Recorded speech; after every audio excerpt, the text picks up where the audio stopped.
Bharat operation সিঁদুর নাম দিয়ে পাকিস্তানের একাধিক স্থানে হামলার পর বিশ্বজুড়ে উদ্বেগ দেখা দিয়েছে। নয়াদিল্লি দাবি করেছে এসব স্থানে সন্ত্রাসী প্রশিক্ষণ কেন্দ্র ছিল, তবে সেই দাবি প্রত্যাখ্যান করেছে ইসলামাবাদ। ভারত মসজিদে হামলা চালিয়েছে বলে জানিয়েছে তারা। হামলা জবাবে ভারতীয় সেনাবাহিনীর অবস্থান লক্ষ্য করে পাকিস্তান পাল্টা হামলা চালিয়েছে এবং কয়েকটি যুদ্ধবিমান ভূপাতিত করেছে। পাকিস্তান এই হামলাকে যুদ্ধ ঘোষণার শামিল বলে আখ্যা দিয়েছে। এই সংঘাত সম্পর্কে বিশ্বের বিভিন্ন দেশের নেতারা অনেক কিছুই বলছেন। মার্কিন প্রেসিডেন্ট ডোনাল্ড ট্রাম্প বলেছেন, এটি খুবই দুঃখজনক ঘটনা। অনেকদিন ধরেই এই দুই দেশ লড়াই করছে। আশা করি দ্রুত এই পরিস্থিতির অবসান ঘটবে। জাতিসংঘের মহাসচিব অ্যান্টনিও গুতেরেসের মুখপাত্র বলেন, ভারতের এই সামরিক অভিযানে মহাসচিব গভীরভাবে উদ্বিগ্ন। তিনি দুই দেশকে সর্বোচ্চ সংযম প্রদর্শনের আহ্বান জানান।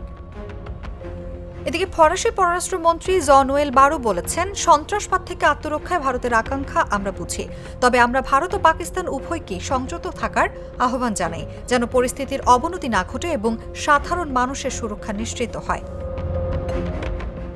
আমিরাতের পররাষ্ট্রমন্ত্রী আবদুল্লাহ বিন জায়েদ আল নাহিয়ান বলেন, ভারত ও পাকিস্তান যেন উত্তেজনা প্রশমনে কাজ করে এবং সংঘাত না বাড়ায়। সংকটের শান্তিপূর্ণ সমাধানে কূটনৈতিক পথই সবচেয়ে কার্যকর। অন্যদিকে পাকিস্তানে ভারতের হামলার নিন্দা জানিয়েছে তুরস্কের পররাষ্ট্র মন্ত্রণালয়। এক বিবৃতিতে তারা বলেন, ভারতের উস্কানিমূলক পদক্ষেপ সর্বাত্মক যুদ্ধের দরজা খুলে দিয়েছে। আঙ্কারা সব পক্ষকে বিচক্ষণতার সঙ্গে কাজ করার আহ্বান জানিয়েছে এবং বলেছে তারা আশা করে যত তাড়াতাড়ি সম্ভব উত্তেজনা কমাতে পদক্ষেপ নেওয়া হবে।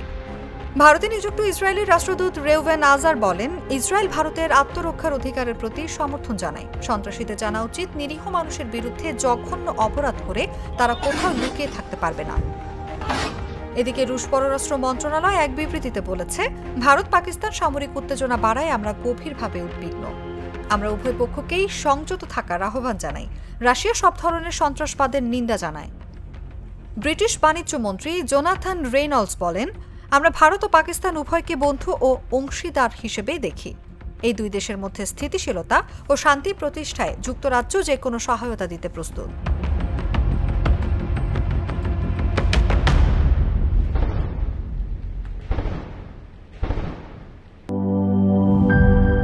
গুড লাক পেনের সফট অয়েল বেসড ইঙ্ক দেয় নিখুঁত লেখার আত্মবিশ্বাস। Good luck pen, make your lakh.